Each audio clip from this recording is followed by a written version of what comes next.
Përhapja e mirësisë dhe virtytit. Le të thellohemi në kuptimin më të thellë të kësaj thënie mahnitëse të Imam Aliut dhe të lumtojmë rëndësinë e tij në dritën e Kuranit.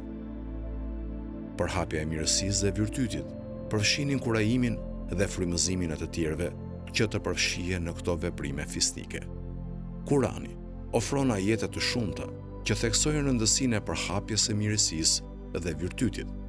Allahu në surën Hajj ajeti 77 thot: O ju që besuat, përkuluni dhe përuluni Allahut, adhuroni Zotin tuaj dhe bëni vepra të mira për të arritur shpëtimin. Ky ajet nxjerr në pa lidhje ndërmjet adhurimit ndaj Allahut dhe kryerjes së veprave të mira. Kjo nënkupton se përhapja e mirësisë është pjesë përbërëse e besimit ton dhe mjet për të arritur sukses në këtë jetë dhe në botën tjetër.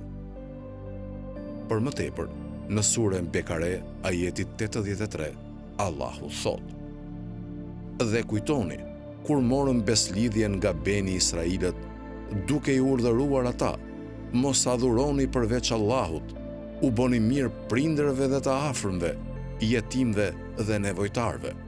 Thuani njerëzve fjalë të mira, falni namazin dhe jepe zekatin.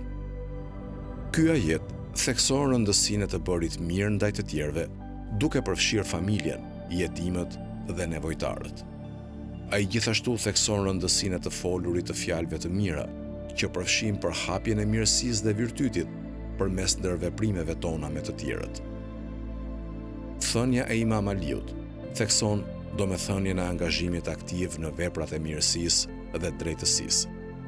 Ai inkurajon muslimanët që të marrin iniciativën në përhapjen e mirësisë dhe virtytit në komunitetet e tyre. Duke vepruar kështu, ne jo vetëm që përmbushim përgjegjësitë tona individuale, por gjithashtu kontribojmë në përmirësimin e shoqërisë në tërësi. Kur përhapim në mënyrë aktive mirësinë dhe virtytin, ne frymëzojmë të tjerët që të ndjekin shembullin.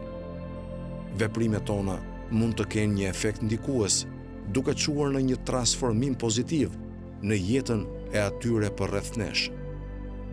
Për shembull, një akt i thjesht dashamirësie, si ndihma e një fqinji në nevojë, mund të frymëzojë të tjerët të bëjnë të njëjtën gjë. Kjo krijon një cikël mirësie që ka potencialin të sjellë ndryshime pozitive në shoqëri.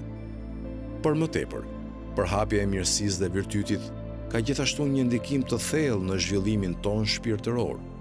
Kur angazhohemi në vepra të mirësjelljes dhe drejtësisë, ne e forcojmë lidhjen tonë me Allahun dhe e rrisim afërsinë tonë me të. Sa më shumë të përhapim mirësi, aq më shumë zemrat tona mbushen me dashuri dhe mshuri dhe ndjeshmëri. Kjo çon në një ndjenjë përmbushje dhe kënaqësie në jetën tonë. Si përfundim, thënia e Imam Aliut thekson rëndësinë e përhapjes së mirësisë dhe virtytit si një nga veprat më të mira fisnike. Ai inkurajon muslimanët që të angazhohen në mënyrë aktive në akte mirësie dhe mshurisë dhe drejtësisë, duke kontribuar kështu në përmirësimin e shoqërisë.